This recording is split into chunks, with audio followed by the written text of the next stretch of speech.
নমস্কার। আজকে উত্তাল সময়ের ইতিকথা উপন্যাসের শুরু করব সপ্তদশ পর্ব।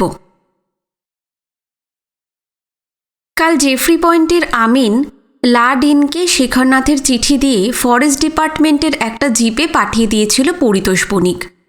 জিপটা লা ডিনকে পোর্ট ব্লেয়ারের এধারের বাম্বু ফ্ল্যাটে জেটিতে নামিয়ে কালই ফিরে এসেছিল। আজ অন্য একটা জিপে লা ডিন ফিরে এলো।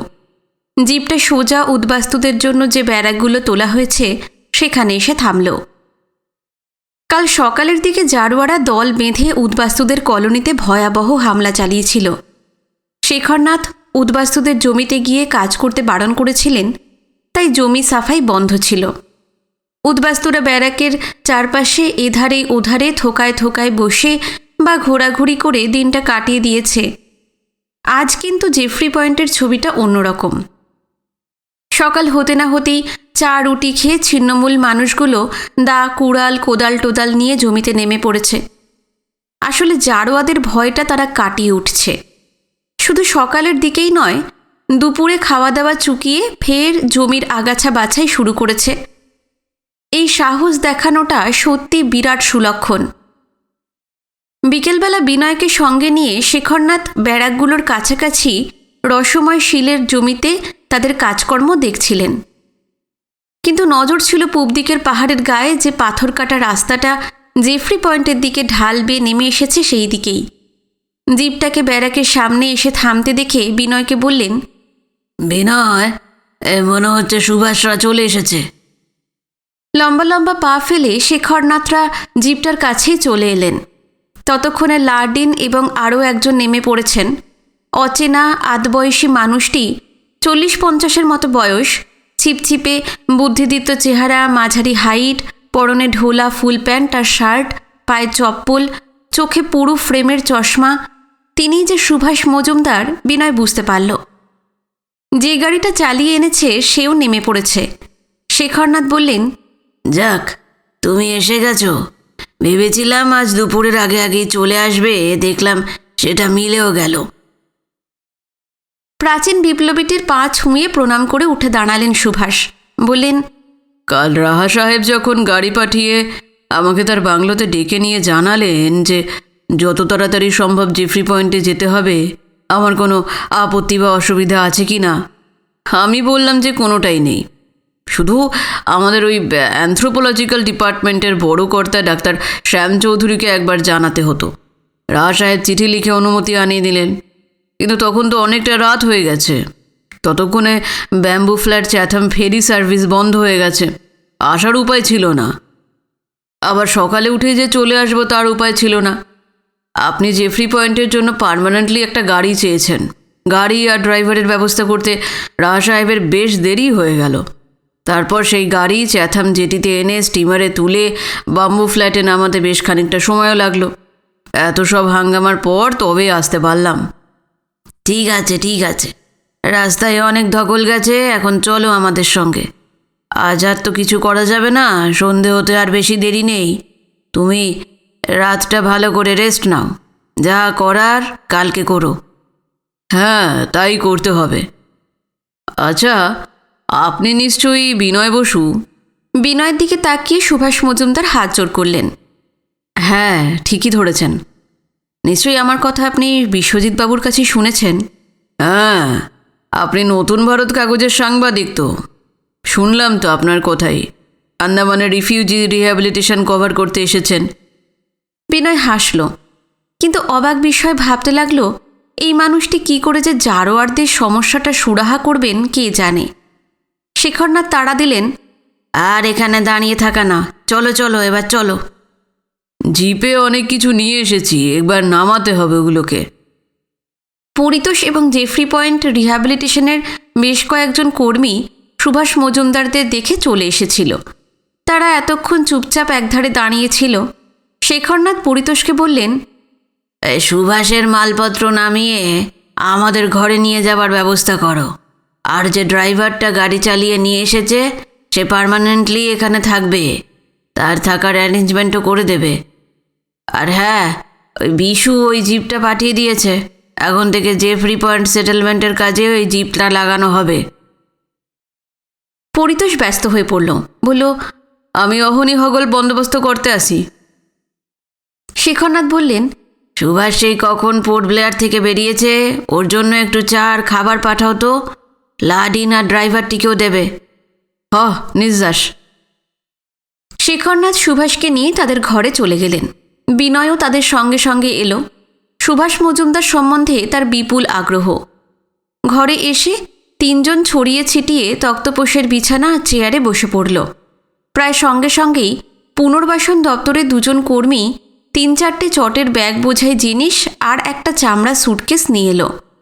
তার পরে পরেই পরিতোষ এবং ধনপত সিং একটা বড় কাঠের পড়াতে 3 জনের মতন চা আর প্রচুর দামি দামি বিস্কুট এনে টেবিলের ওপর রাখল। হঠাৎ কিছু মনে পড়ে গেল শেখরনাথের। বললেন, একটা কথা আমি একেবারেই ভুলে গেছিলাম। সুভাষ যে কদিন জেফ্রি পয়েন্টে আছে আমাদের ঘরেই থাকবে। ওর জন্য এখানে একটা তক্তপোষ আর বিছানা টিছানা তোমার লোকেদের দিয়ে যেতে হবে। মশারিও চাই, নইলে রাত্রিরে মশা আর বাড়িয়ে পোকায় ছিঁড়ে খাবে। ঘাড় হেলিয়ে পরিতোষ চলে গেল। চা খেতে খেতে এলোমেলো কিছু কথা হলো। বিনয় এখানে নীরব শ্রোতা। সে জানতে পারল সুভাষ অবিবাহিত। ভারত স্বাধীন হওয়ার পর থেকে এখানকার অ্যানথ্রোপোলজিক্যাল ডিপার্টমেন্টটাকে ঢেলে সাজানো হয়েছে। প্রথম থেকেই সুভাষ আন্দামানের জনজাতিগুলোর ওপর একাগ্রভাবে গবেষণার কাজ চালিয়ে যাচ্ছে। একসময় সেই 19th সেঞ্চুরির শেষাশেষি অবধি আন্দামানে 13টি উপজাতি ছিল। খর্বকায় নিগ্রো গোষ্ঠীর মানুষজন। 9টা গোষ্ঠী বিলুপ্ত হয়ে গেছে। টিম করে 4টে কোনো রকমে টিকে আছে: ওঙ্গে, জারোয়া, গ্রেট আন্দামানিজ আর সেন্টিনালিজ। আন্দামান দ্বীপপুঞ্জের সবচেয়ে দক্ষিণে যে দ্বীপটা আছে তার নাম লিটল আন্দামান। ছোট্ট দ্বীপ, আয়তন মাত্র 49 বর্গমাইল। এখানেই থাকে ওঙ্গেরা। সংখ্যায় তারা মাত্র 487। এরা খুবই নিরীহ, শান্ত। এদের আদি ইতিহাস থেকে সামাজিক আচার আচরণ, ভাষা, খাদ্যাভ্যাস ইত্যাদি প্রচুর খুঁটিনাটি তথ্য জেনেছে সুভাষ। এ নিয়ে অনেকটাই লিখেও ফেলেছে। 2-1 মাসের ভিতর বাকিটা শেষ করে ফেলবে। গ্রেট আন্দামানিজদের সম্পর্কে নৃতাত্ত্বিকদের আপাতত বিশেষ আগ্রহ নেই, কেননা তারা উপজাতি হিসেবে বিশুদ্ধ নয়। অন্য রক্তের সংমিশ্রণের ফলে তাদের চেহারা, আকৃতি পাল্টে গেছে। কমতে কমতে ওদের সংখ্যা এখন মাত্র 75 জন। গ্রেট আন্দামানিজরা কয়েক বছরের মধ্যেই লুপ্ত হয়ে যাবে। বাকি রইল জারোয়া আর সেন্টিনালিজরা। দক্ষিণ আর মধ্য আন্দামানের উত্তর আর পশ্চিম দিকের গভীর অরণ্যে থাকে জারোয়ারা, আর মিডল এবং সাউথ আন্দামানের পশ্চিম দিকে আরও 2টো দ্বীপ আছে, সাউথ সেন্টিনেল আর নর্থ সেন্টিনেল। এই 2 দ্বীপের বাসিন্দারা হলো সেন্টিনালিজ। এই জারোয়া আর সেন্টিনালিজরা ভীষণ হিংস্র। বাইরে থেকে কেউ তাদের এলাকায় এলে একেবারেই সহ্য করতে পারে না। জারোয়ারদের সঙ্গে মোটামুটি অনেকটাই যোগাযোগ করতে পেরেছেন সুভাষ, কিন্তু সেন্টিনালিজদের ধারে কাছে ঘেঁষা সম্ভব হয়নি তার পক্ষে।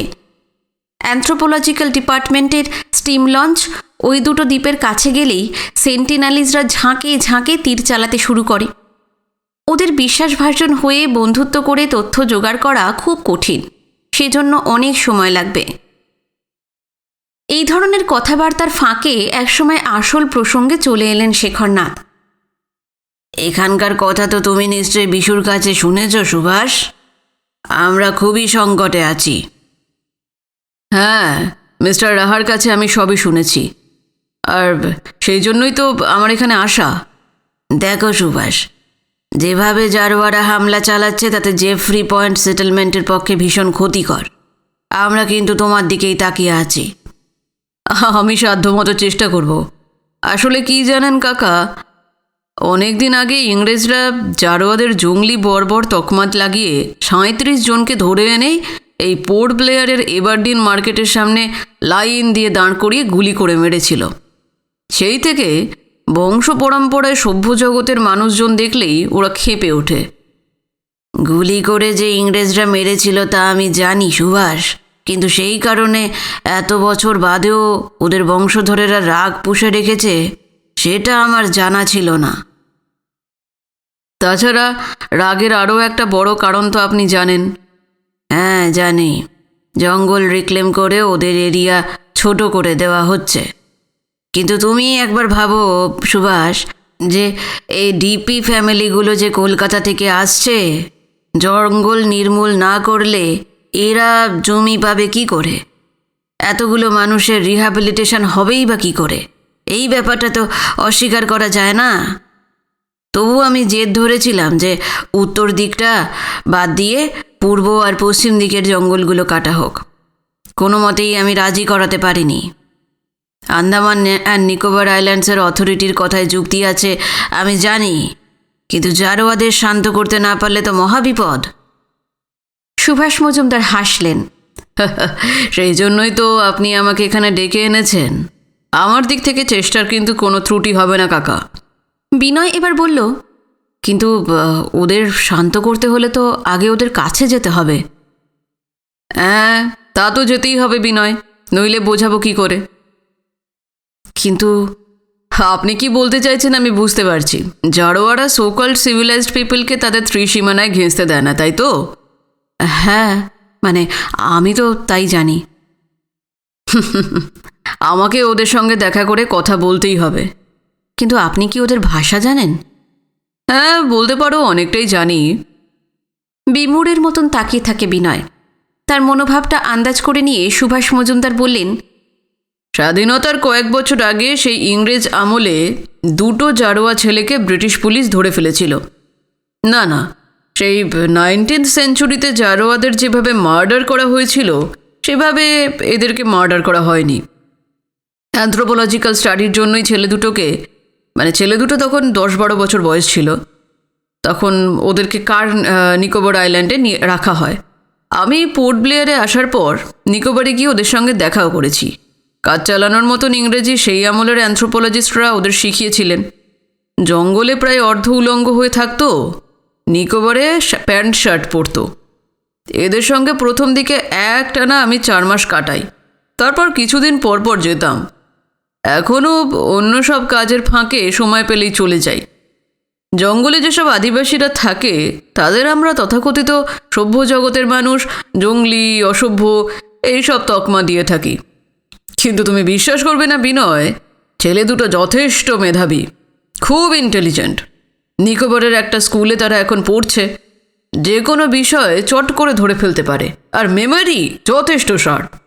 ওদের কাছ থেকে জারোয়াদের ভাষাটা আমি মোটামুটি শিখে ফেলি। ওদের সমাজ সম্পর্কে, ওদের জীবনযাপন সম্পর্কে একটা ভালো ধারণাও আমার তৈরি হয়ে যায়। আপনাদের বলছি, সাউথ আন্দামানের পশ্চিম দিকের ঘন জঙ্গলে যেমন জারোয়ারা থাকে, মধ্য আন্দামানের পশ্চিম দিকের জঙ্গলেও ওদের অনেকেই থাকে। নিকোবরের ওই ছেলে দুটোর কাছ থেকে ওদের যে ভাষা, হাবভাব, আচার আচরণ শিখেছিলাম, সেইটুকু পুঁজি করেই মিডল আন্দামানের জঙ্গলে আমি জারোয়াদের মধ্যে চলে যাই। ভয় যে করেনি তা নয়, কিন্তু নৃতাত্ত্বিক স্টাডি তো আর ঘরে বসে করা যায় না। সব উপজাতি অঙ্গীদের মতন নিরীহ আর শান্ত নয়, অনেকেই অত্যন্ত হিংস্র। ঝুঁকি না নিলে তাদের সম্বন্ধে গভীরভাবে জানবো কী করে? মিডল আন্দামানে গিয়ে জারোয়াদের সম্বন্ধে আরও অনেক কিছুই জানতে পারি, যা আমার গবেষণার পক্ষে খুবই কাজে লেগেছে। আচ্ছা, জারোয়ারা যেরকম ভয়ঙ্কর টাইপের, মিডল আন্দামানে আপনাকে বিপদের মধ্যে পড়তে হয়নি? তা তো একটু পড়তেই হয়েছেই। উটকো একটা প্যান্ট শার্ট পরা লোক তাদের মধ্যে হঠাৎ করে এসে পড়েছে, চট করে কি তাকে মেনে নিতে চায় কেউ? সন্দেহ হওয়াটা স্বাভাবিক, কিন্তু আমার মুখে ওদের ভাষা টাষা শুনে ওরা ধীরে ধীরে বুঝতে পারে যে আমি কোনো রকম ক্ষতি করতে যাইনি। একবার নয়, বেশ কয়েকবার যাতায়াতের ফলে ওদের সঙ্গে বেশ বন্ধুত্বই হয়ে যায়। জারোয়াদের সম্বন্ধে আরও অনেক কিছুই জানতে পারি। আমার সেই জ্ঞানটুকু নিয়েই কিন্তু আমি জেফ্রি পয়েন্টে এসেছি, আর আমি চূড়ান্ত আশাবাদী। আমার ধারণা সাউথ আন্দামানের জারোয়াদের সঙ্গে একটা আন্ডারস্ট্যান্ডিংয়ে আমি আসতে পারবো। জঙ্গলেই থাকুক আর পাহাড়েই থাকুক, মানুষ তো মানুষের সঙ্গে মানুষের মতন ব্যবহার করলে যথেষ্ট কাজ হয় বলেই আমার বিশ্বাস। তারপর দেখা যাক কি হয়। শেখরনাথদের ঘরেই বাড়তি একটা তক্তপোষ এনে বিছানা টিছানা পেতে সুভাষ মজুমদারের থাকার বন্দোবস্ত করে দিয়েছিল পরিতোষ বণিকরা। রাত্রিরে খাওয়া দাওয়ার পর বেশি রাত পর্যন্ত কেউই আর জেগে রইলেন না, সবাই ঘুমিয়ে পড়লেন। পরদিন সকালে সবার আগে ঘুম ভাঙল সুভাষ মজুমদারের। তিনি শেখরনাথ আর বিনয়কেও জাগিয়ে দিলেন। বললেন, কাকা, আমি কিন্তু একটু পরেই জঙ্গলে গিয়ে ঢুকবো। হ্যাঁ হ্যাঁ, তোমার চা আর সকালের খাবারের ব্যবস্থা করছি। শেখরনাথ বেরিয়ে গিয়ে হাঁকডাক করে পরিতোষ আর পুনর্বাসনের অন্য কর্মীদের ঘুম থেকে তুলে রুটি, আলু ভাজা, হালুয়া বানাতে বললেন। কয়েক মিনিটের ভেতর সুভাষের জন্য টাটকা খাবার তৈরির তোড়জোড় শুরু হয়ে গেল। ইতিমধ্যেই উদ্বাস্তুরা জেগে উঠেছে। তাদের আগাছা সাফ করার জন্য নিজের নিজের জমিতে যেতে হবে, তাই তুমুল ব্যস্ততা শুরু হয়ে গেছে। উপসাগর থেকে মুখটুক ধুয়ে এসে সুভাষ মজুমদার তার ব্যাগগুলো বেশ ভালো করে গুছিয়ে নিলেন। সেগুলোতে রয়েছে নানা রকমের বিস্কুট, লাড্ডু আর গজা জাতীয় শুকনো মিষ্টি, আর আছে লাল, নীল, হলুদ, সবুজ এরকম নানা রঙের কাপড়ের টুকরো, 3-4 ফুটের মতো লম্বা, ফুট 2 চওড়া। গোছগাছ হয়ে গেলে চা, খাবার টাবার খেয়ে সারা গায়ে হালকা নীল রঙের লোশন মেখে নিলেন সুভাষ মজুমদার। বিনয় এক দৃষ্টে তাকে লক্ষ্য করছিল। এই বিশেষ লোশন মাখার কারণ সে জানে। জঙ্গলে ঢুকলে গাছের মাথা থেকে থোকায় থোকায় জোঁক গায়ে এসে পড়ে। এই তরল পদার্থটির মধ্যে রাসায়নিক এমন কিছু তীব্র জিনিস মেশানো থাকে যাতে গায়ে পড়েই জোঁকেরা শুকনো পাতার মতন ঝুরঝুর করে ঝরে পড়ে, নইলে তারা রক্ত চুষে মানুষের শরীর ছিবড়ে করে ফেলে দেবে। বিনয় আন্দাজ করে নিল ফল, মিষ্টি, কাপড় টাপড় এইসব জারোয়াদের জন্যই আনা হয়েছে। এইসব নিয়েই সুভাষ মজুমদার হিংস্র অরণ্যবাসীদের এলাকায় পা রাখবেন। সুভাষ মজুমদার ব্যাগগুলো তুলতে যাবেন, শেখরনাথ বাধা দিলেন।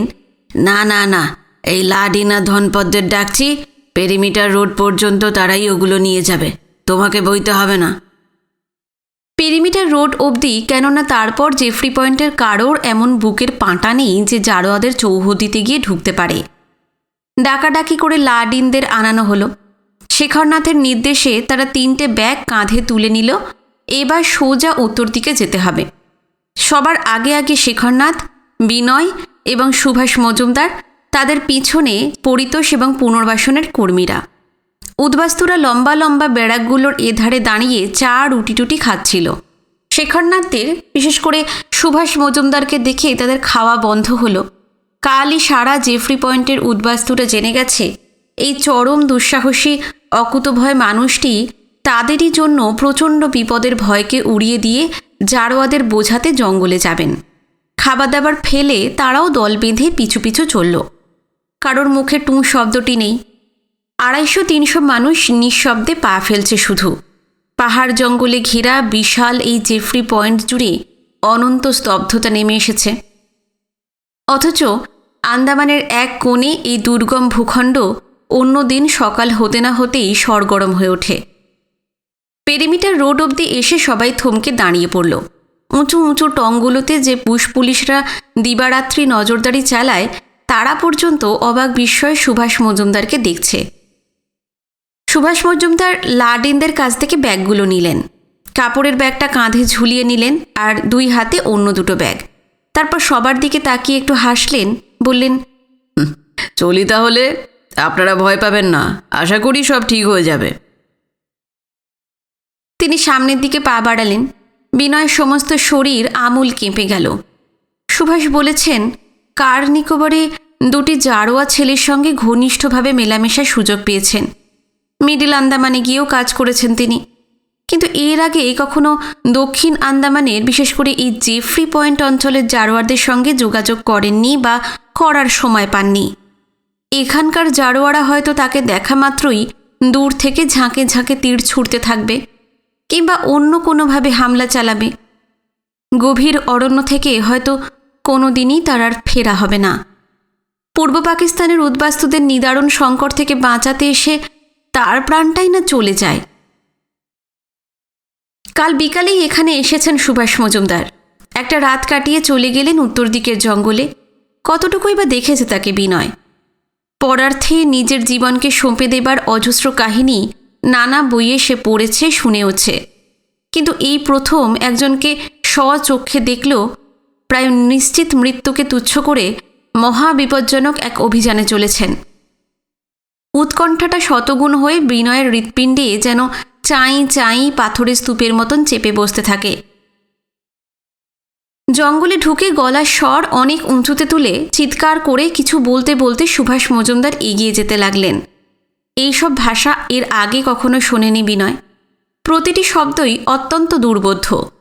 ক্রমশ প্রাচীন সব মহাবৃক্ষ এবং ঘন নিবিড় জটিল ঝোপঝাড়ের ভিতর দিয়ে সুভাষ মজুমদারের কণ্ঠস্বর ক্ষীণ হতে হতে মিলিয়ে গেল। তাঁকেও আর দেখা গেল না। অনেকক্ষণ পেরিমিটার রোডের ধারে দাঁড়িয়ে রইলেন শেখরনাথ। তার ঠিক পাশে বিনয় এবং আশেপাশে অসংখ্য উদ্বাস্তু আর পুনর্বাসন দপ্তরের কর্মীরা। সুভাষ মজুমদারের জঙ্গলে যাওয়ার খবর পেয়ে বন বিভাগের কর্মীরাও চলে এসেছে। প্রবল উদ্বেগে দুশ্চিন্তায় সবাই চুপ। নিরেট নৈশব্দের ভিতর 2-4 জন বয়স্ক উদ্বাস্তু শুধু বিড়বিড় করে অবিরল বলে চলেছে, মা দুর্গা, মা কালী, জগজ্জননী মা গো, তোমরা দয়া করো, মানুষটারে ভালায় ভালায় ফিরিয়াই আনো, তেনার যেন এতটুকু ক্ষতি না হয় মা, ক্ষতি না হয়। পেরিমিটার রোডের এধারে ঘন জঙ্গলের দিকে তাকিয়ে অনেকক্ষণ সবাই দাঁড়িয়ে রইল। তারপর একে একে ব্যারাকগুলোর কাছে ফিরে ছড়িয়ে ছিটিয়ে বসে রইল। আজ আর কারোর কাজে কর্মে মন নেই। দা, কুড়াল কি শাবল টাবল নিয়ে একজন উদ্বাস্তুও জমিতে নামল না। তারা তো বটেই, জেফ্রি পয়েন্টের প্রতিটি মানুষের ওপর পাষাণ ভারের মতন একটাই চিন্তা চেপে বসে আছে। সুভাষ মজুমদার যদি জারোয়াদের বুঝিয়ে সুঝিয়ে শান্ত করতে নাও পারেন, জীবন্ত যেন ফিরে আসেন। শেখরনাথ এবং বিনয় জঙ্গলের ধার থেকে সোজা নিজেদের ঘরে চলে এসেছিলেন। দুজনেই চুপচাপ। কিছুক্ষণ 2 হাতে মুখ ঢেকে বসেছিলেন শেখরনাথ। তারপর জানলার বাইরে তাকিয়ে রইলেন, ভীষণ চিন্তাগ্রস্ত। বিনয়েরও অস্থির অস্থির লাগছিল। একসময় শেখরনাথ ভারী গলায় বললেন, আমারই বোধহয় ভুল হয়ে গেল বিনয়। হ্যাঁ, কিসের ভুল কাকা? পোর্ট ব্লেয়ার থেকে সুভাষকে টেনে এনে এইভাবে জঙ্গলে পাঠানোটা ঠিক হলো না। রং ডিসিশন, ভুল সিদ্ধান্ত হলো। সুভাষ মিডল আন্দামানের জারোয়াদের সঙ্গে যোগাযোগ করতে পেরেছে, হয়তো এজন্য অনেকটা সময়ও লেগেছিল। যথেষ্ট প্রস্তুতি ছাড়া এমন একটা হিংস্র ট্রাইবের ত্রিসীমানায় যাওয়া অসম্ভব। সুভাষ সাউথ আন্দামানের জারোয়াদের নিয়ে তো কোনোদিন কাজই করেনি, তাদের সঙ্গে মিশেও নি। আর এই মুহূর্তে এখানকার জারোয়ারা মারাত্মক উত্তেজিত আর ক্ষিপ্ত হয়ে আছে। না, উইদাউট এনি প্রিপারেশন একটা ছেলেকে তাদের তীরধনুকের মুখে ঠেলে দিলাম। না, উচিত হয়নি, উচিত হয়নি। কি উত্তর দেবে ভেবে পেল না বিনয়। শেখরনাথের তীব্র অনুতাপ তার মধ্যেও যেন চারিয়ে যাচ্ছিল। সুভাষ মজুমদারের ব্যাপারে এরকম ভয়ঙ্কর সম্ভাবনার চিন্তা তার মাথায়ও তো আসা উচিত ছিল। সে নিজেও তো শেখরনাথকে মর্মান্তিক পরিণাম সম্পর্কে সতর্ক করে দিতে পারত। কেন যে এটা ভাবেনি? এখন তো খুবই দেরি হয়ে গেল, আর কিছুই করার নেই। শেখরনাথ ম্লান মুখে বললেন, জারোয়ারা দল বেঁধে হামলা করার পর তখন আমার মাথা ঠিক ছিল না। উদ্বাস্তুদের স্বার্থ, জেফ্রি পয়েন্টের ভবিষ্যৎ ছাড়া আমি যেন কিছুই ভাবতে পারছিলাম না। সুভাষের কিছু হয়ে গেলে, না না না না না, সুভাষের কিছু হয়ে গেলে আমার এই শেষ জীবনে দুঃখের আর শেষ থাকবে না। এখন বেলা অনেকটাই চড়ে গেছে। দেখতে দেখতে সূর্য মাথার ওপর উঠে এলো। জেফ্রি পয়েন্টের বাসিন্দাদের কোনো বিষয়েই চার নেই। কিছুটা দিশেহারা, অনেকটা উদ্ভ্রান্ত। কেউ, বিশেষ করে উদ্বাস্তুরা, বিশেষ কথা টথা বলছিল না। যেটুকু বা বলছে সবই ওই সুভাষ মজুমদারকে নিয়েই।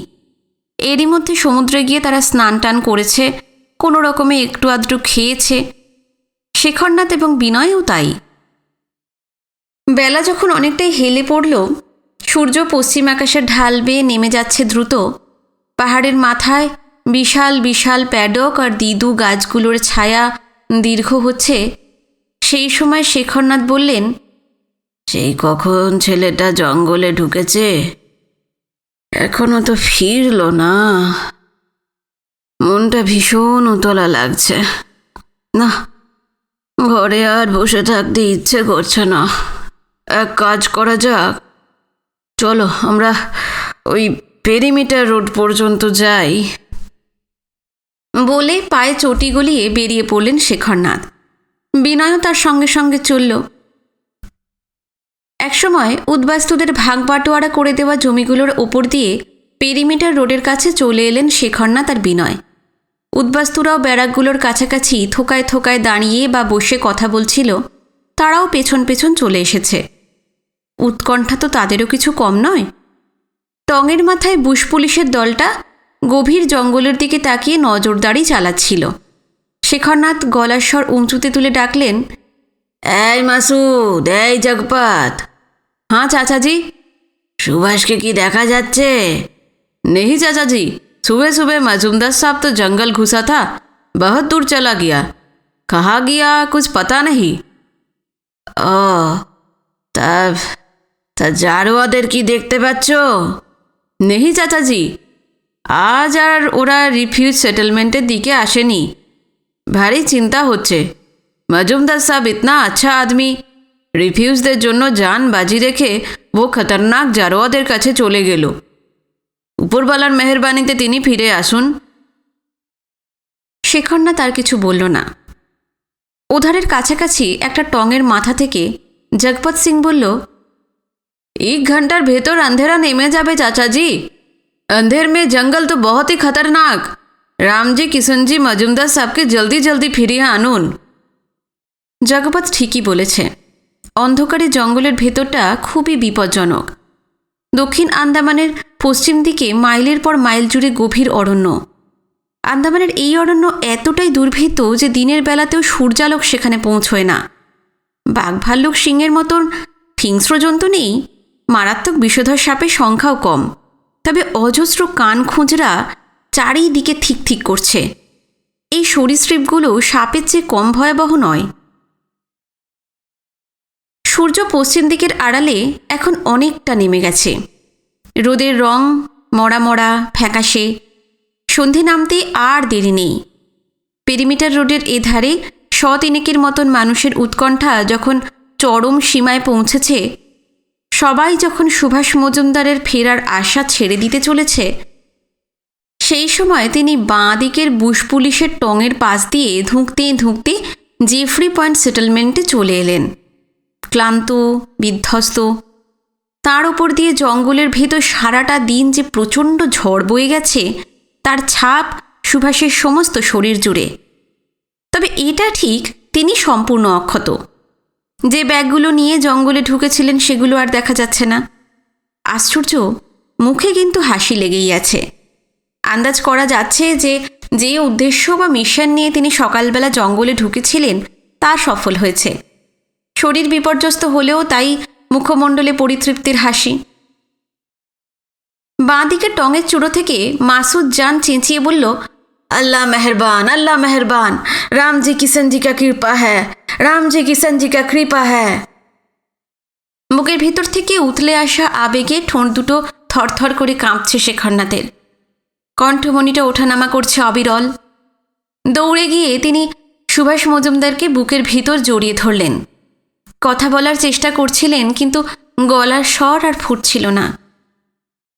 কিছু জিজ্ঞেস না করলে শেখরনাথের সামনে পারতপক্ষে মুখ খোলে না উদ্বাস্তুরা, কিন্তু এই মুহূর্তে তাদের কৌতূহল ঠিকরে ঠিকরে বেরিয়ে আসতে লাগলো। কথা সুপর দিন আপনার লজ্ঞা আমরা রিফিউজরা বেবাকটি চিন্তায় চিন্তায় উবাস বন্ধ কইরা কাটাইছি। কি হইল আপনার? আমাকে লজ্ঞা মানুষদের পরানটা কি শেষ হইয়া গেল? জারোয়া কি তীর মাইরা আপনাদের শেষ কইরা ফেলাইল? মা দুর্গা মা কালী মুখ তুলা চাইছে। ভগবান ভালো মানুষ রে সেরোটা কাল রক্ষা করে, সেরোটা কাল রক্ষা করে। আবেগটাকে প্রাণপণে ঠেলে সরিয়ে কণ্ঠস্বরকে এতক্ষণে বের করে আনতে পারলেন শেখরনাথ। উদ্বাস্তুদের বললেন, ঠিক আছে, সুভাষকে তোমরা এখনই কিছু জিজ্ঞেস করো না। দেখছো না শরীরের কি হাল হয়েছে ছেলেটার, পরে সব জানতে পারবে। ওর এখন একটু বিশ্রামের দরকার। সবাই চুপ করে গেল। আর কারোর প্রশ্ন করতে সাহস হলো না। সুভাষ মজুমদার ধুঁকছিলেন। শেখরনাথ তার কাঁধটা পরম মমতায় বেড় দিয়ে ধরে বললেন, আর দাঁড়িয়ে থাকতে হবে না, আস্তে আস্তে চলো। পরিতোষ বণিককে বললেন, সুভাষের পক্ষে সমুদ্রে যাওয়া সম্ভব হবে না পরিতোষ। গরম জল করে আমাদের ঘরের সামনে দিয়ে যেও, ওখানেই স্নান করে নেবে। তারপর বড় এক গ্লাস গরম দুধ আর কয়েকটা ভালো বিস্কুট কাউকে দিয়ে পাঠিও, আমি নিজেই লইয়া যামু।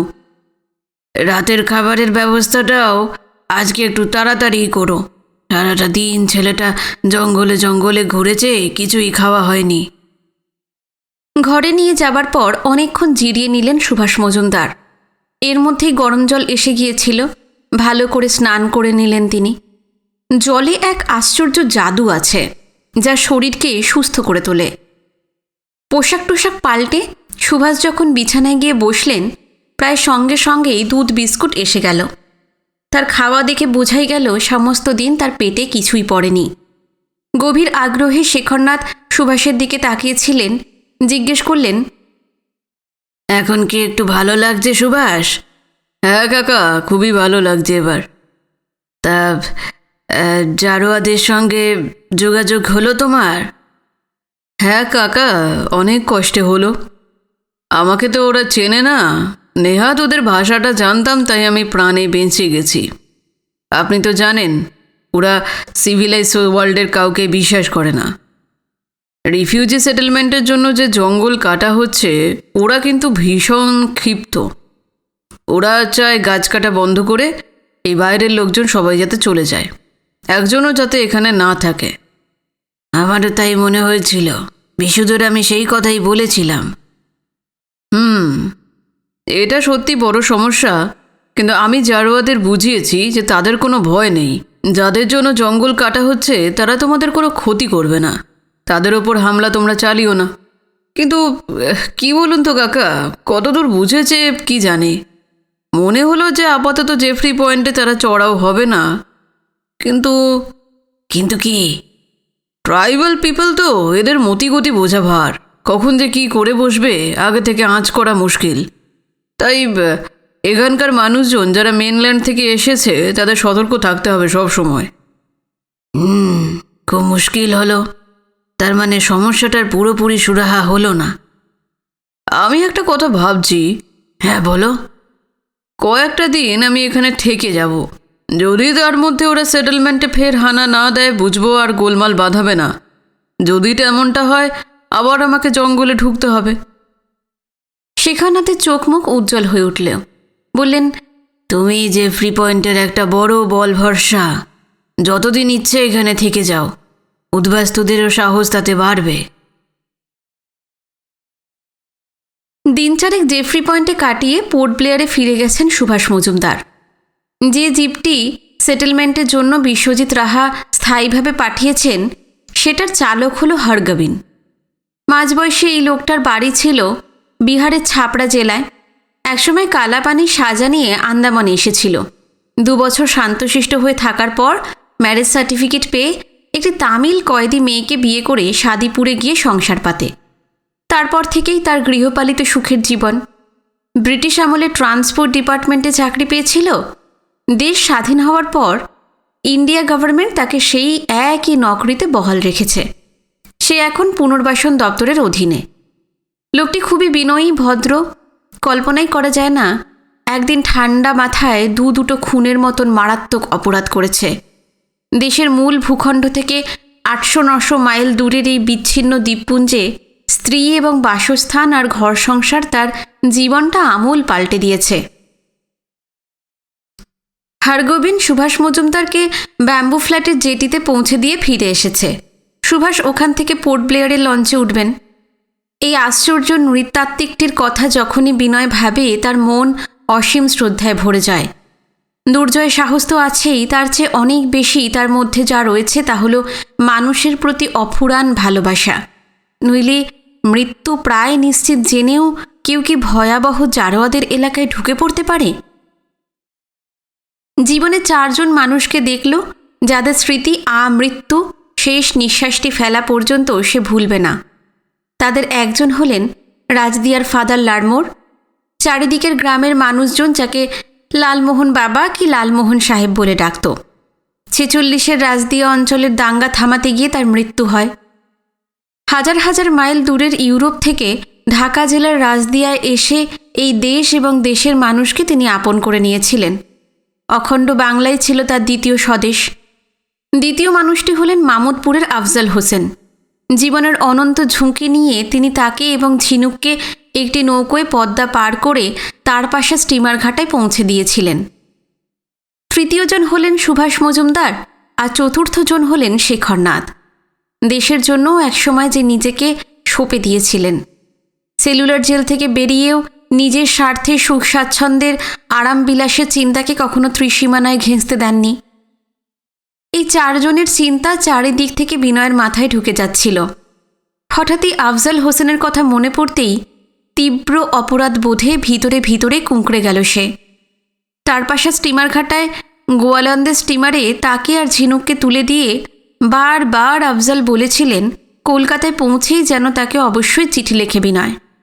তাদের নিরাপদে পৌঁছবার খবরটা না পেলে তিনি ভীষণ দুশ্চিন্তায় থাকবেন। কেননা তার পাশায় গেলেই সব আতঙ্কের যে অবসান ঘটবে এমনটা ভাবার কারণ নেই। কিন্তু কলকাতায় আসার পর তার আর ঝিনুকের রক্ষাকর্তা আফজাল হোসেনকে বিনয় কি করে ভুলে গেল? হয়তো বলা যায় কলকাতায় আসার পর তার জীবনটা একেবারে উথাল পাতাল হয়ে গেছে। ঝিনুককে নিয়ে তখন তার তুমুল অস্থিরতা, এতটাই দিশেহারা আর উদ্ভ্রান্ত যে কোনো দিকে তাকাবার তার সময়টুকু ছিল না। আফজাল হোসেনকে বেমালুম ভুলে যাওয়ার, তাকে চিঠি না লেখার এটা কি একটা অজুহাত হলো? নিজেকে হাজারবার ধিক্কার দিল বিনয়। সে অকৃতজ্ঞ, সে অমানুষ। কিন্তু যা হওয়ার তা তো হয়েই গেছে। বরং যত তাড়াতাড়ি সম্ভব আফজাল হোসেনের কাছে করজোড়ে ক্ষমা চেয়ে একটা চিঠি লিখবে। ঠিকানা তার জানাই আছে। বেশ কয়েকদিন আগে মায়া আর বৃন্দাবনের সঙ্গে মাখন পালদের যে তুমুল ঝগড়াঝাঁটি হয়েছিল, শেখরনাথের শাসানিতে তা মিটমাট হয়ে গেছে। সেই থেকে জেফ্রি পয়েন্ট শান্তিতেই দিন কাটাচ্ছে, সম্পূর্ণ নির্বিঘ্নে। আর কোনো উৎপাতের সৃষ্টি হয়নি। কিন্তু আজ সকালে ফের তুমুল উত্তেজনা ছড়িয়ে পড়ল এই উপনিবেশে। ঘটনাটা এই রকম। পশ্চিম দিকের পাহাড় ঘেঁষে লক্ষণ ভক্ত আর নবদ্বীপ কুণ্ডুদের জমি দুটো পরস্পরের লাগোয়া। আজ সকালে চা রুটি টুটি খেয়ে দুজনেই কোদাল টোদাল নিয়ে জমির আগাছা সাফ করতে এসেছিল। দুজনের সঙ্গে তাদের বউ ছেলে মেয়েরাও যথারীতি এসেছে। উদ্বাস্তুদের যে জমি ভাগ করে দেওয়া হয়েছে, বাঁশের খুঁটি পুঁতে পুঁতে তার সীমানা ঠিক করে দিয়েছে পুনর্বাসন দপ্তরের কর্মীরা। এই সীমানা নিয়ে এতদিন কোনো অশান্তি হয়নি, কিন্তু আজ হলো। লক্ষণ ভক্ত লোকটা মহাধুরন্ধর, কুচুটে এবং রকচটা, লম্বা চওড়া আখাম্বা চেহারা, গায়ের রঙও পোড়া তামাটে।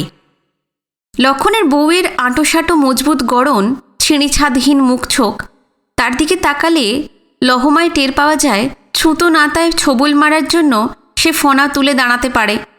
স্বামী স্ত্রী একেবারে রাতজোটক। ওদের দুই ছেলে, একজনের বয়স 19 আর একজনের বয়স 17। ওদের বাড়ি ছিল খুলনায়। নবদ্বীপ কুণ্ডুর বয়স 55-56, মাঝারি উচ্চতার নীরের চেহারা, রং কালো, মাথার চুল আধা আধি পাকা, মুখে খোঁচা খোঁচা দাড়ি গোঁফ। মানুষটা এমনিতে শান্তশিষ্ট, তবে স্বার্থে ঘা পড়লে ছেড়ে দেবার পাত্র নয়। রাগ চড়লে তার হিতাহিত জ্ঞান থাকে না।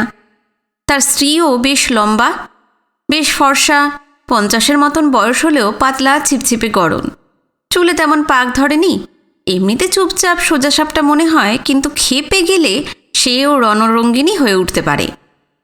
ওদের একমাত্র ছেলে, বয়স 18-19, মা বাপের বেশি বয়সের সন্তান। সে খুবই নিরীহ ভীতু ধরনের। নবদ্বীপদের দেশ ছিল পূর্ব পাকিস্তানে গাবতলী, ফরিদপুর।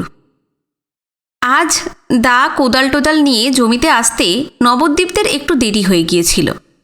মাঠে নেমে ঝোপঝাপ সাফাই করবে, কিন্তু চক্ষু চড়ক গাছ।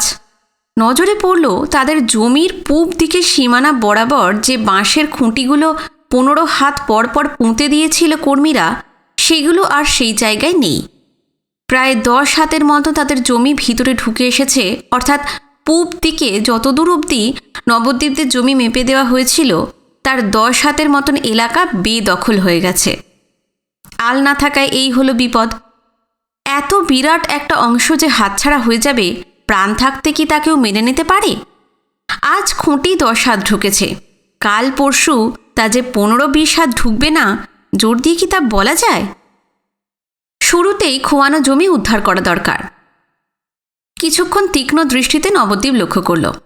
জমির সীমানায় পুনর্বাসনের লোকেরা বাঁশের যে খুঁটিগুলো পুঁতে দিয়েছিল, সেই গর্তগুলো স্পষ্ট দেখা যাচ্ছে। নতুন গর্ত খুঁড়ে 10 হাত এলাকা দখল করে যে জমি দখল করা হয়েছে, সেটা দুধের শিশুও এক পলক দেখেই টের পাবে। পাশের জমির লক্ষণরাই যে তার জমি থেকে চাতুরি করে এতটা অংশ দখল করেছে, সেটা নবদ্বীপের কাছে জলের মতন পরিষ্কার হয়ে গেল। লক্ষণরা আজ অনেক আগে এসেই জমির বনতুলসীর ঝোপঝাড় কাটতে শুরু করেছিল। নবদ্বীপরা যে এসে গেছে সেদিকে তাদের ভ্রুক্ষেপ নেই। নবদ্বীপ ডাকল, লক্ষণ, এই লক্ষণ, হই না যাও দেহি। যেন শুনতেই পায়নি এমন একটা ভান করে বনতুলসীর ঝোপে দা চালিয়েই যাচ্ছে লক্ষণ। বেশ কয়েকবার ডাকাডাকির পর লক্ষণ মুখ তুলে নবদ্বীপের দিকে তাকালো। কি কতিস? আরে এইখানে আহো দেহি।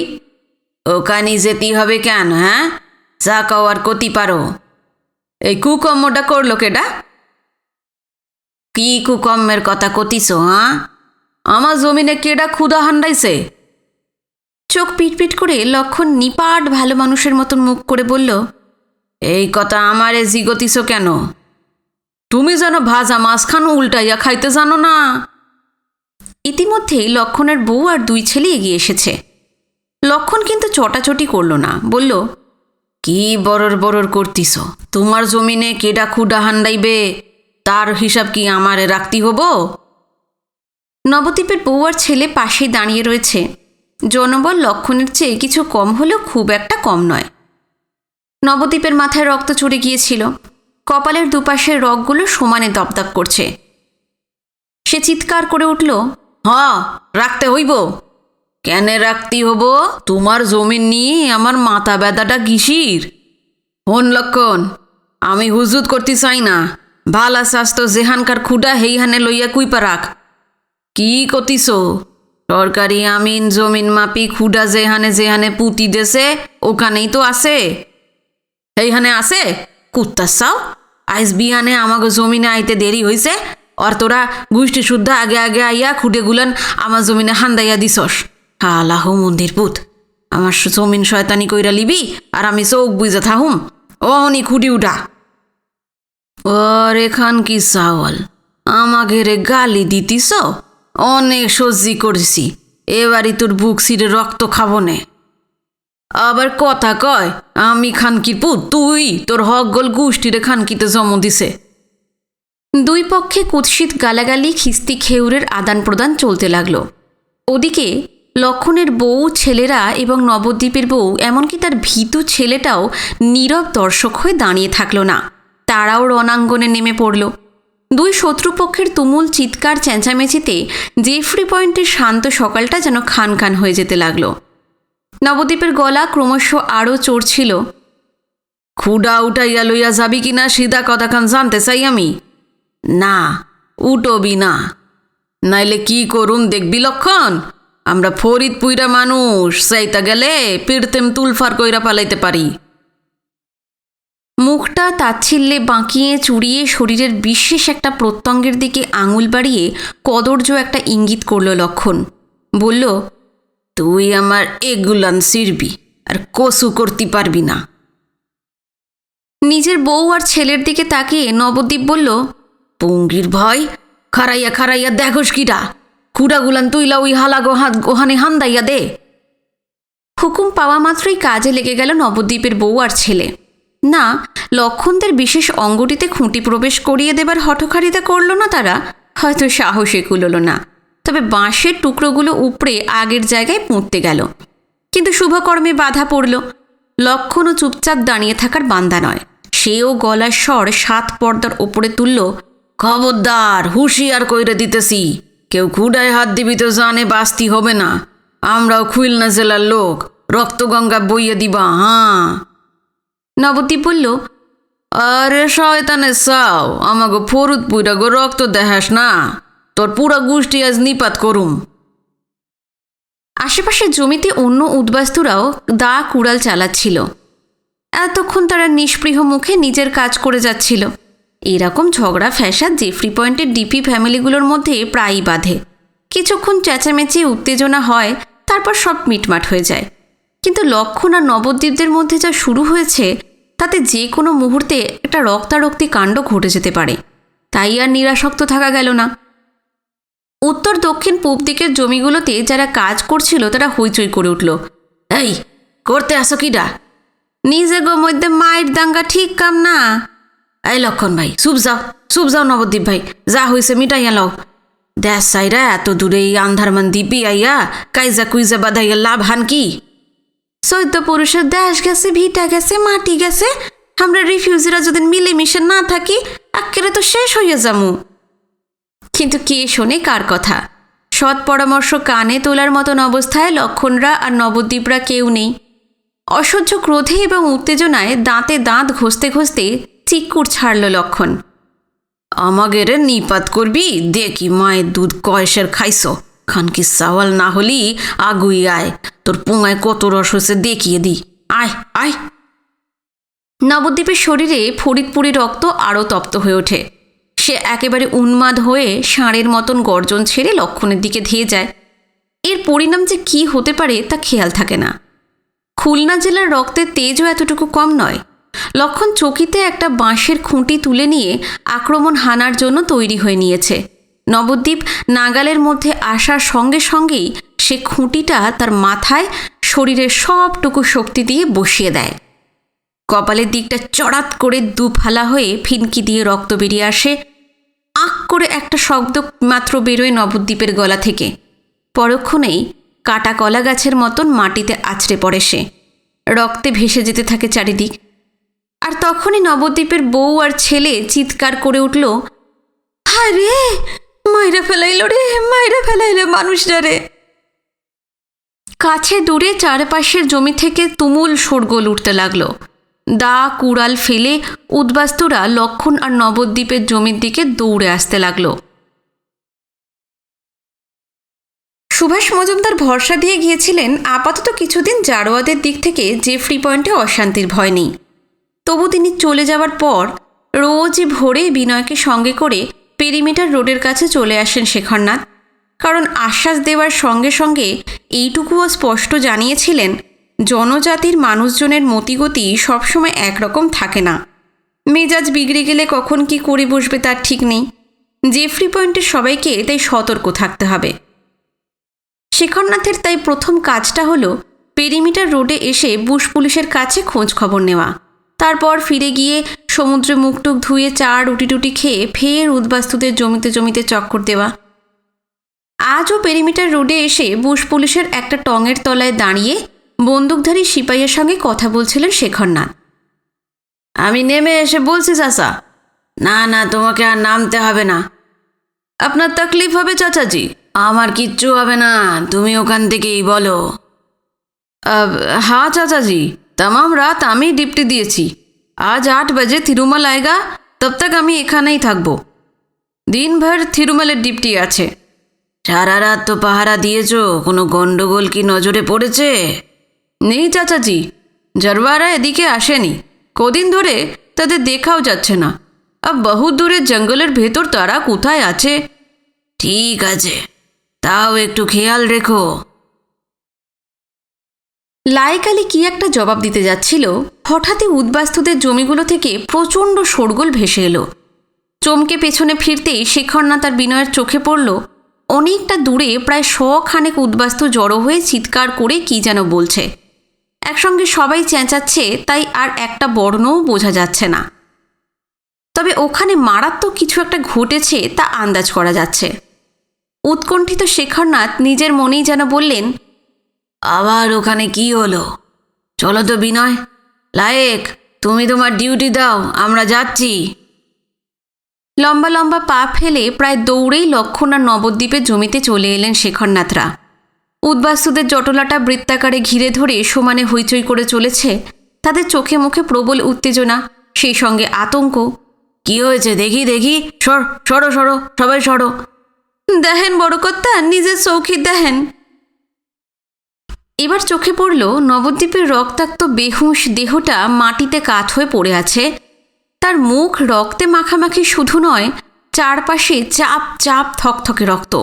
বোঝাই যায় তার কপালটা দু ফাঁক হয়ে গেছে। নবদ্বীপের বউ স্বামীর দেহের পাশে আছাড়ি পিছাড়ি খেতে খেতে পাগলের মতন আকুল হয়ে কেঁদে যাচ্ছিল। আমার কি সর্বনাশ হইল রে, আমার কপালে এটা কি লেখা ছিল রে, কি হইয়া গেল রে। সে এক বীভৎস দৃশ্য। রুদ্ধশ্বাসে শেখরনাথ জিজ্ঞেস করলেন, একই নবদ্বীপের এই অবস্থা কি করে হলো? ওই ড্যাকরা শুয়োরে সাও রাক্ষসটা বাঁশের খুঁটা দিয়া পিটাইয়া আরে মাইরা ফেলাইছে, বড় কর্তা, মাইরা ফেলাইছে। শেখরনাথ স্তম্ভিত। উদ্বাস্তুরা বহুদূরের এই আন্দামানে সেটেলমেন্ট করতে এসে এমন যে রক্তারক্তি কাণ্ড বাঁধাতে পারে স্বচক্ষে দেখেও যেন বিশ্বাস করতে পারছিলেন না। মারলো কেন? কান্না জড়ানো ভাঙা ভাঙা গলায় নবদ্বীপের বউ সব খোলসা করে বলল। অসহ্য ক্রোধে মুখ চোখ রক্তবর্ণ হয়ে উঠল শেখরনাথের। চোয়াল শক্ত। লক্ষণের দিকে তাকিয়ে বললেন, তুমি নবদ্বীপকে মারলে কেন? এত বড় সাহস তোমার হয় কি করে? কাকা, আমারই আগে মারিছে। তার কোনো কথাই শুনলেন না শেখরনাথ। সমস্ত ব্যাপারটা তার কাছে পরিষ্কার হয়ে গেছে। মুহূর্তে রাগটা সামলে নিলেন। সবার আগে এখন যেটা প্রয়োজন তা হলো নবদ্বীপকে বাঁচানোর চেষ্টা করা। শোরগোল শুনে পুনর্বাসনের দপ্তরের কর্মীরাও ছুটে এসেছিল। অনেক দরবার করা সত্ত্বেও জেফ্রি পয়েন্টে ছোটোখাটো হাসপাতাল বসানো তো দূরের কথা, এখনও পর্যন্ত সামান্য একটা হেলথ সেন্টারের ব্যবস্থা করাও সম্ভব হয়নি। শেখরনাথ বললেন, এই যে জিপটা বিশ্ব পাঠিয়েছে সেটাই নবদ্বীপকে তুলে এক্ষুনি পোর্ট ব্লেয়ারের হাসপাতালে যেতে হবে। বিনয়, তুমিও চলো। নবদ্বীপের বউ আর ছেলেও বলল তারা কিছুতেই নবদ্বীপকে ছাড়বে না। শেখরনাথ বললেন, হ্যাঁ, তোমরাও যাবে। চলো। এই লাডিন, ধানপাত কোথায় গেল? এই তোমরা এই খুনিটাকে ছাড়বে না। দড়ি দিয়ে এটাকে বেঁধে ফরেস্ট ডিপার্টমেন্টের লরিতে তোলো। ওকে পোর্ট ব্লেয়ারে নিয়ে গিয়ে আমি লক আপে ঢোকাবো। লক্ষণ হাত জোর করে ত্রস্ত গলায় বলল, বড় কর্তা, আমার ভুল হয়ে গেছে। আমারে পুলিশে দিবেন না দয়া করিয়া, আমার ভুল হয়ে গেছে। ছাড়ি দেন বড় কর্তা, ছাড়ি দেন, আমাকে সর্বনাশ হইয়া যাইব। কিন্তু শেখরনাথ তার সিদ্ধান্তে অটল রইলেন। লক্ষণের বউকে ঠেলে সরিয়ে দিয়ে প্রচণ্ড জোরে ধমক দিলেন, নবদ্বীপকে যখন খুঁটির বাড়ি মেরেছিল তখন তোমরা কি করছিলে? ঠেকাতে পারোনি? যদি নবদ্বীপের খারাপ একটা কিছু হয়ে যায়, এই লক্ষণকে ফাঁসির দড়িতে চড়াবার ব্যবস্থা করব আমি। লক্ষণের বউ জমিতে গড়াগড়ি দিয়ে কাঁদতে লাগল। শেখরনাথের মুখ তখন পাথরের মতো কঠিন, কোনো প্রতিক্রিয়া নেই তাতে। লাডিন আর ধানপাত দৌড়ে গিয়ে সেটেলমেন্টের গুদাম থেকে শুধু মোটা দড়ি নয়, বুদ্ধি করে আয়োডিন, তুলো আর ব্যান্ডেজও নিয়ে এসেছিল। ক্ষিপ্র হাতে আয়োডিন লাগিয়ে শেখরনাথই ব্যান্ডেজ বেঁধে দিলেন। কিন্তু রক্ত কি থামতে চায়? চুঁইয়ে ব্যান্ডেজ ভিজিয়ে বেরিয়ে আসছে। বিশ্বজিৎ রাহা জেফ্রি পয়েন্টে জরুরি কাজের জন্য যে জিপ পাঠিয়েছেন সেটা এখানকার ব্যারাকগুলোর পাশেই দাঁড়িয়ে থাকে। পুনর্বাসন দপ্তরের যে কর্মীরা লক্ষণ আর নবদ্বীপের জমিতে জড়ো হয়েছিল, শেখরনাথ তাদের বলা মাত্রই কয়েকজন ধরাধরি করে নবদ্বীপকে জিপে তুলল। শেখরনাথ, বিনয় আর নবদ্বীপের বউ ছেলে মেয়েও জিপে উঠে পড়ল। পেছন দিকে দুপাশে টানা দুটো সিট, মেঝেতে মাঝখানে শোয়ানো হলো নবদ্বীপকে। তার বউ এবং ছেলেকে বসানো হলো একধারে সিটে, অন্যটায় বসলেন শেখরনাথ। আর বিনয়কে বললেন, তুমি ওই ফ্রন্ট সিটে ড্রাইভারের পাশে বসো। কাকা, আপনি তো বসতে পারতেন সামনের সিটে। আমি যা বলছি তাই করো, আমার পিছনে বসা দরকার। কারণটা বুঝতে অসুবিধা হলো না বিনয়ের।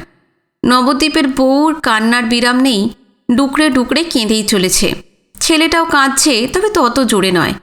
ওদের সামলানোর জন্যই শেখরনাথের পিছনে বসা। ড্রাইভার হরগোবিন কাছাকাছি কোথাও ছিল। সে দৌড়ে এসে ড্রাইভারের সিটে স্টিয়ারিং ধরে বসল। শেখরনাথ তাকে বলল, যত তাড়াতাড়ি পারো পোর্ট ব্লেয়ার চলো। ওদিকে লাডিন আর ধনপাত লক্ষণের দুটো হাত দুদিক থেকে ধরেছে। লাডিন বলল, চল বলছি। আমারে নিয়ে যেতে পারবা না, আমি যাব না। লক্ষণ শক্ত করে মাটিতে পা চেপে দাঁড়িয়ে থাকতে চেষ্টা করে।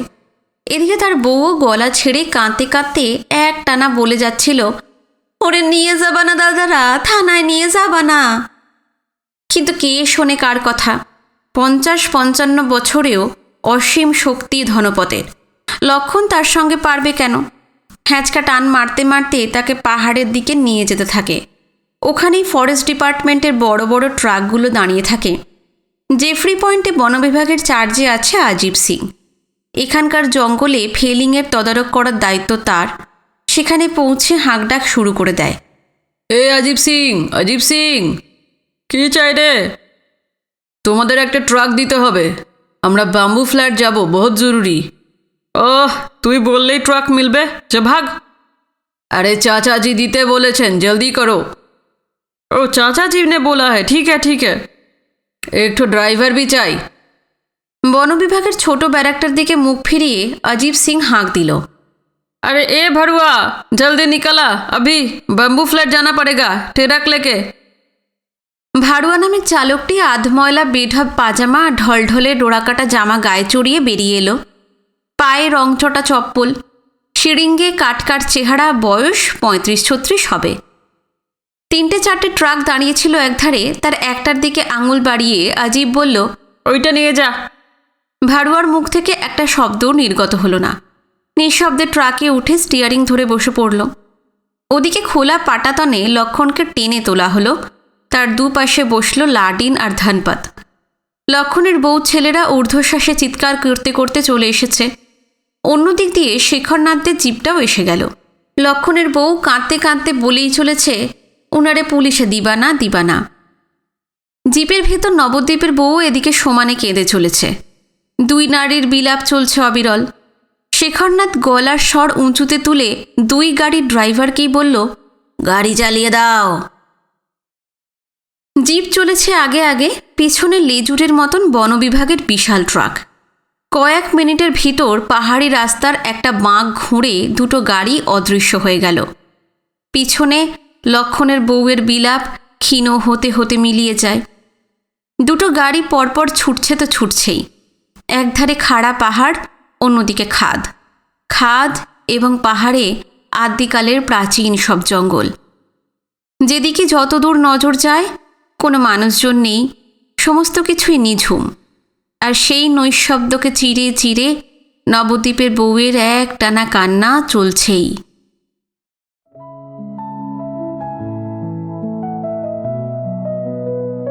আজকের পর্ব এখানে শেষ করলাম। পর্ব ভালো লাগলে অবশ্যই জানাবেন। আগামী পর্ব নিয়ে খুব শিগগিরই ফিরে আসছি। নমস্কার, সবাই খুব ভালো থাকবেন।